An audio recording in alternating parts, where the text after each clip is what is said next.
everybody. Here we are again. Another week's gone by. Actually a couple of weeks, but who's counting? So we're entering number 11, and I think if you've been doing your work steadily, working through these, well, I want to give you an update on what we are doing. We're going to post links to the sheets that I mentioned, and I want to make sure you get those.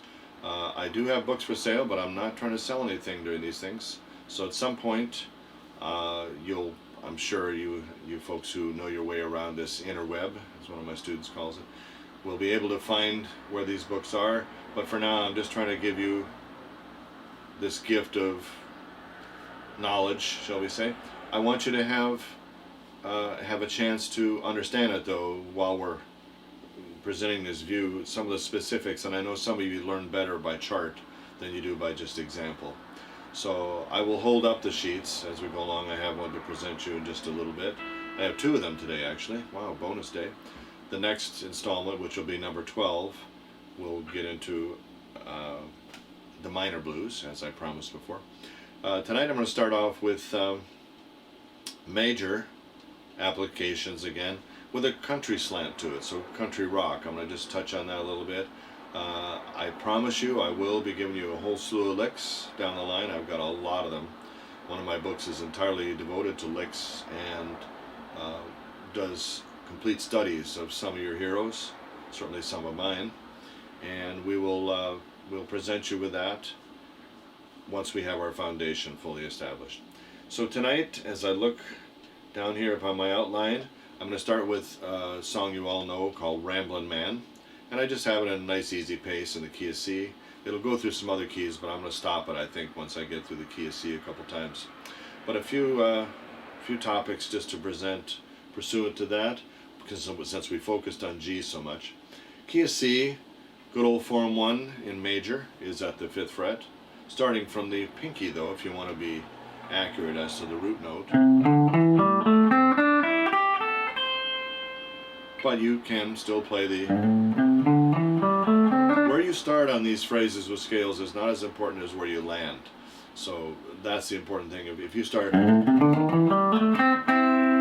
it's going to sound fine, you know, if you throw that in. But it technically belongs more to the A minor pentatonic realm. But they're the same thing. They're synonymous. So you got that to anchor you. Next port of call up here, where some really nice licks reside, is at the 12th to 15th frets, which would be form 4. And then in between, you know where they all sit. You got form 5 behind over here at the 3rd fret. You've got form 2 up here at the 6th fret, 8th fret, sorry, starting. And good old form 3, the one that most people avoid. And that brings us back to good old form 4, and so on. So we'll focus. I'm going to try to liberally, I'll go through them all for you a little bit. I'm going to play this Ramblin' Man thing, which of course is C. I'm going to present a form chart very soon, presenting all the songs that we've covered, so you'll have an overview and all the caged keys, as we call them. So, but in short, it's...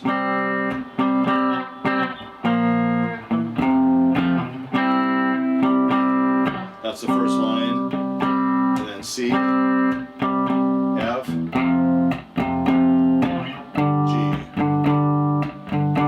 Passing chord if you wish. F back to C, A minor, back to F, C,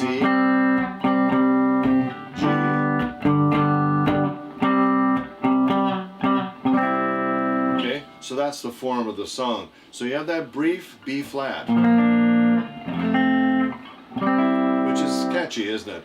We call that a flat 7 scale position chord. We'll be doing chordal theory when I get into the chordal aspect of this. So if we keep going along the line here, I'm going to go through everything I can. This could be the next 5 years. I don't know. I don't think we'll run out of gas, but I want to get you to that point. We'll talk about chordal theory and hopefully fill in some gaps for you. So when I get to that B flat chord, it's not going to sound as nice if I just play a pentatonic major scale right across that. And of course it's done. I think the Almonds even did it. But I think if you salute that chord a little bit, it's going to pay off. So if you're here on form 1, just a generic sort of lick, when the B flat goes, well, you've got your arps now. If you've been doing your arps, you'll know you could do a major arp, or you could do it here, B flat arp,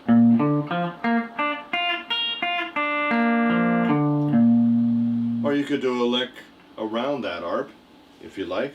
A lot of ways to handle that, but then it goes to F pretty quickly. So here's the nearest F, and then you're back to C. So if I just look at this and use it as a template for a way to form a strategy on this, let's see what I would come up with. I got about 4 seconds on C. Now 2 seconds of B flat, what are you going to do? You could slide into a little bit of the arp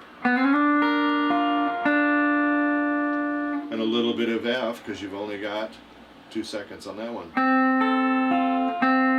So you see that's a little triad of each chord, isn't it? So 7th fret, 6, 6, 6, 7, and then I'm just going back to a little bit of the F. And then I could think of C as the next point, keeping the logic. I could do a little hammer, or so.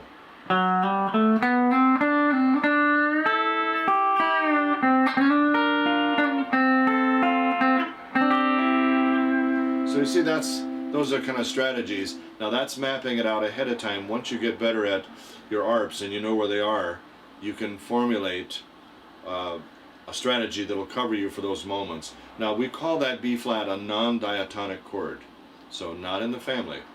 So we'll be talking about the diatonic rows very soon, but you know the 1, 4, 5 in our blues we had G, C, D, so G, C, D, 1, 4, 5. Well, in C, F, and G, you go along the line B flat. There's no B flat in the key of C, so in the diatonic row. But if you make it a B flat, it's a very effective chord. You use it in bluegrass, you use it in those kind of songs, or that kind of thing. So you're going to hear the flat 7 chord, so-called, occur. It's 2 frets below the tonic chord, the 1 chord in the key. So in this case, here it is. You only get a couple seconds on it though. You could do a quick lick on it. I might do that. You could do a little trill, or there's many ways to handle it. But survival first, right? So let's see if we can do this. I'm going to do it in the regular speed, and then I'll slow it down. I'll come back and break down. So I'll just do my warm up now on this and show you a couple things that I can do on this tune. But that's sort of where I'm going to try to play. I just wanted to give you a little heads up. So 2, 3, 4.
So that's the speed there, and it's easy to glitch on that. At one point I kind of got a little bit lost. I was trying to be a little cute. You get too fancy, you get on the limb breaks before you get back. So a lesson to be learned there. So when you're playing in that key, and then I went up to form 4 up here, didn't I? And I even did an extended bent up to the 15th fret note, bent up there, and I Let's talk about some of the string bending in this. If you haven't done it, if you're a rocker guy, you're new to this kind of thing, the usual suspects are still worth, you know, trying. If you're playing blues and you have those kind of bends still apply. It's just the notes you land on. So whereas in blues you might go,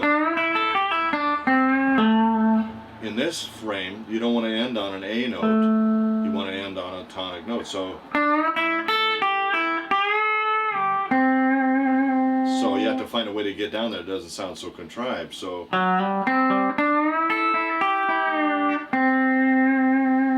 those are phrases that are familiar to most people. You're just bending up instead of going. You're bending. And you'll notice one more thing is that you try to sustain notes more in this style of playing than you might in playing blues. So this kind of sound, in this characteristic lick. Most of you are familiar with that. You may use this fingering. That's bending the 7 to sound like 9 up to the 8s, static 8s. I tend to do it more this way. So if you can find a way to bend through those, you might even bend the 8 up to the other 8. Now you notice I'm using the volume pedal a little bit there, and I was going to talk about that. Now if you're not familiar with that, you can really get some neat things going on there.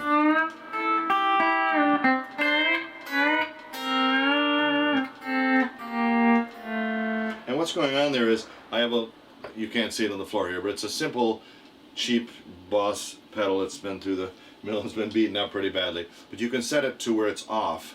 When my foot is rocking back, it's in the off position, dead quiet, you can see. But if you can bring it in pretty fast, right? So you hit a note with it off. Okay, so you can do, you know, any kind of, you know,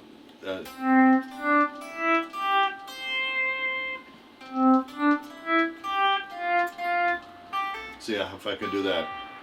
See if I can do Yezu.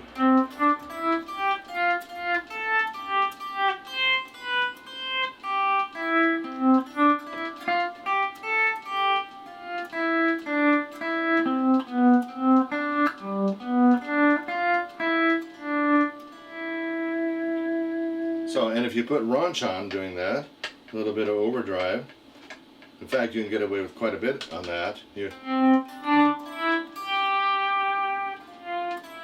start sounding very violin-like, doesn't it? So I'm hitting a note with it off, and just the split second later,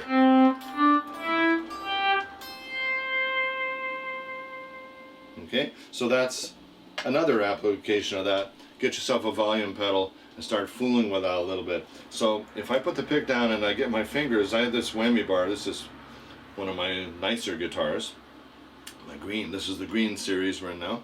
I can pick with my fingers and still shimmer this a little bit. So coming off that and using some wider chord shapes, you can see that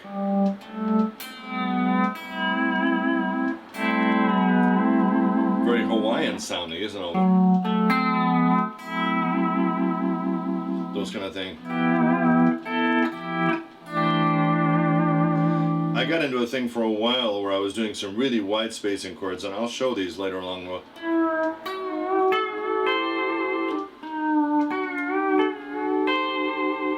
So that's doing a C6 chord. Can you believe that? 8, 10, 12, 14. And before each note I have the volume rock back and I'm rocking into it. So you can see that that's a very effective. Not without a note from your doctor though, doing these stretches. Be very careful, do them gradually. So that C6 is 12, 13, 14, stretch to 17. So, and if I went back, so that's even worse, right? So I just moved the 12 back on the first string to 11.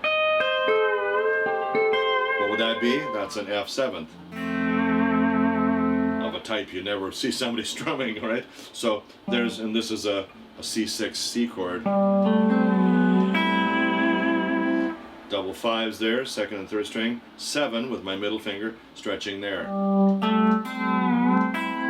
So if you really want to get into that thing, let's see if I can do some of those kind of bends with this steel guitar application.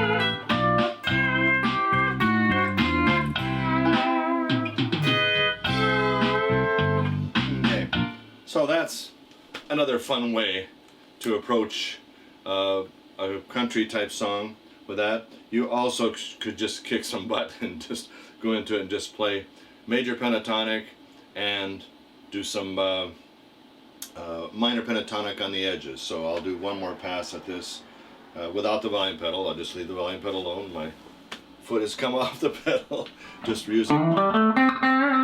And I'll put on a little bit of raunch here, and just, this is just a broken tube screamer. That's why I tap it about 5 times. And I'll turn that volume down a little bit. Okay, so I'll try to play around just major pentatonics, a little bit of arps, a little bit of, yeah, a little bit of the arp of the chord of the moment, my favorite thing, chord of the moment, and some kick butt, minor, obvious minor type licks that you're familiar with. Okay, so here we go. 2, 3.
Enough of that.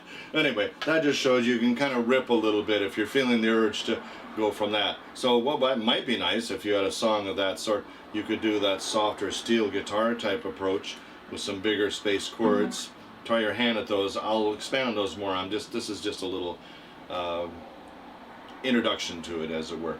Okay, so that covers that thing. That was what I wanted to. Next thing I wanted to talk about was, and I'll hold up a little chart here, and I hope you can see it. This is called Solo Form and Contour, a line graph success formula. And I'm going to break down what I consider to be the 5 zones, the 5 defining elements of a solo, a successful solo, hopefully. Not every solo is successful, but if you have a goal in mind, I think it does help, shall we say, a mindset about how you're going to approach it. So the first one is called the kickoff. So you can see on my graph here, starts, and also the height of these. You don't want to peak too soon. You want to save some of your better moves to build to something. So if you're starting off, you get a kickoff, some catchy rip to catch your attention. In country rock circles, there are a lot of little steel guitar kickoffs. I'll show you one that'll get you going. You want to build. This is true in the blues as well. You want to build to something. So as you're going across, move up the neck a little bit, build, develop the idea. Climax. You want to hit this hard, you want to bring your solo to some focus in there. That's item 3. 4, the closer, which means you want to kind of bring all that to some sort of, I could say, to tie everything together, loose ends together. And then you want to get out of it and blend out and hand it, if need be, to the next person or the singer or whoever it is. So you've done your cycle, mission accomplished. So that's sort of how it looks in my mind, my fragmented mind. Your solo, start, build, kick off, build, get a climax, close it up, blend it out. Okay, and I describe that in greater depth in the items on the chart here. 1, 2, 3, 4, 5. Okay, so what I'm going to do is I'm going to try to do that, and I'll call out the kind of thing I'm doing here. So let's go back to the blues, our blues in G, which is our familiar. Okay, sorry about that. Key of G, 7. I'm going to start with a strong kickoff. I'll use the stereotype 1 that everybody knows. Okay, so start something that everybody's going to like. It doesn't have to be that. In fact, you try to avoid cliches and hackneyed phrases. Part of you will want to search for others. I've got a lot, so I'm just going to use ones that I'm sure you know. So now I'm going to move around and form 2 and kind of bide my time. Get up here and get up to where I'm building. And then at a certain point at the climax, then I bring it down a little bit and then blend it out. Okay? So in one installment. So I try to achieve that. 2, 3. So bide your time a little bit. Remembering all your tricks that I've shown you.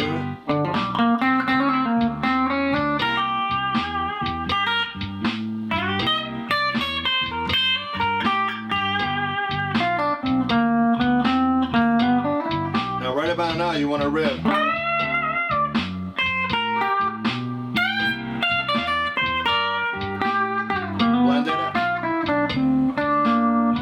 It up. Start again.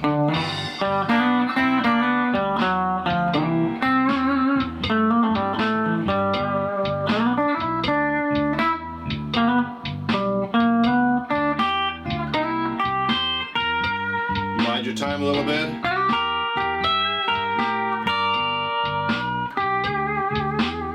Now rip it out here.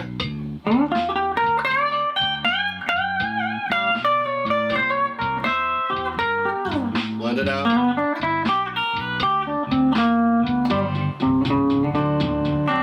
Then you start again.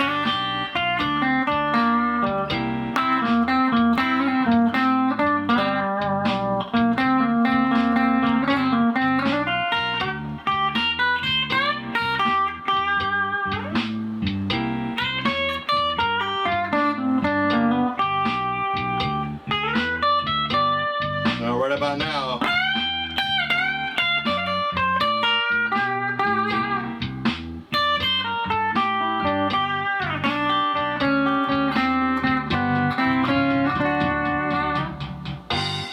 You've passed the baton to the next poor soul who has to now take their solo wherever. So if you can do that, instead of, and if you're waved on or somebody goes, keep going, well then you do another installment. So I think of it as a short story. Think of it like short stories that achieve so much in a short installment. Some people have a hard time doing that, bringing something to a point. I remember Keith Richards saying something to the effect of, if I'm paraphrasing here, start strong, you got to have a good ending, all the rest of it is just filler. Well, that may be true in terms of the listener, because they notice you started something and they notice if you screw it up at the end. So from that point of view, perhaps he has some merit in what he's saying. I'd like to think that it's important to do that, but in the middle I'd like to bring it to some sort of perspective, maybe lift the song a little bit, that's not too much to ask. So if you have a song that's worth playing at all, and if it inspires you, I think the solo deserves a treatment that considers this. So the thematic aspect of it has to be in it. And think of the solos that you remember most. I think you'll notice that that's true in that sense, that there's somebody saying something that relates to the song. Now you could ideally incorporate some of the melody if you have a melody in mind for a song. So if it was When I get the blues, I like to get me a rocking chair. You know, you can do that kind of thing. I don't know if I'm in G.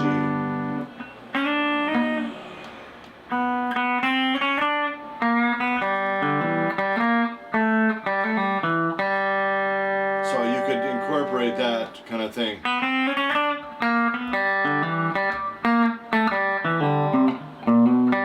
So you can incorporate those kind of things, and then you can.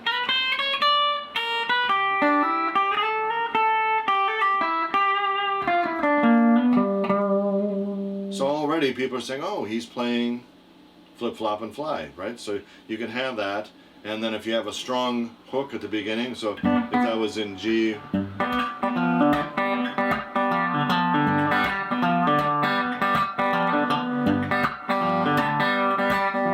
if you have that kind of groove, you go, so 1, 2, 3.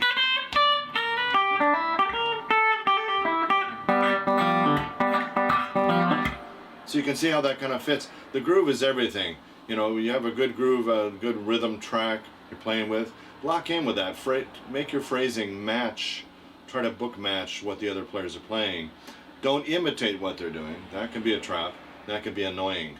It's almost like you're mocking them. So you don't want to do that. You remember when you were a kid and if you had a sibling who would kind of say what you just said or try to talk while you're talking. That's annoying. And that's sort of what it's like when you're playing, unless you worked out something, and if you have a book matched part with a bass player, you'll notice that bands will do that, and then they'll get off it and go back to the regular theme of the song or to a different section or maybe a bridge or something, contrasting section. So that's something to consider at this point where you're at with your playing is, am I telling a story with my solos, or am I just biding my time and just filling out some space? I'd like to think that some of your solos will lift a song, will say something and lift a song. On average, that's not going to happen a lot. You'll be in the studio and you'll do maybe 5 takes, and one of them will be pretty close to what you're trying to say. Sometimes you'll nail it with the first take, and you know, you hear stories of this where people will go in and do that, and they'll do it without a lot of premeditation, which is really magic. But that's sort of fairy tale stuff in my experience. But I think you get better at it if you're trying for that, if you have a goal in mind of doing something with a solo other than just playing a whole bunch of notes. And I was watching some stuff recently online, I won't mention names, but I'm seeing a lot of people just blowing a whole lot of licks, and it's exciting and it sounds fun and it's a good release if you're the player. But I watch people's interest fall off, and that's the purpose again of these lessons that I've posted here. Is to get you to rethink maybe and put a new wrinkle on this whole thing, how you approach a solo and the mindset you have. So these are all strategies. You don't have to be thinking about them all the time, but if you work toward it, I think there is a chance that you'll see them turn up in your solos, and you may surprise yourself. And that's the most fun you can have jamming, I think, is when you listen to a playback of something and say, gee, I didn't know I was capable of that, and you surprise yourself. That's a worthwhile goal. And it makes it fun. That's the fun of it.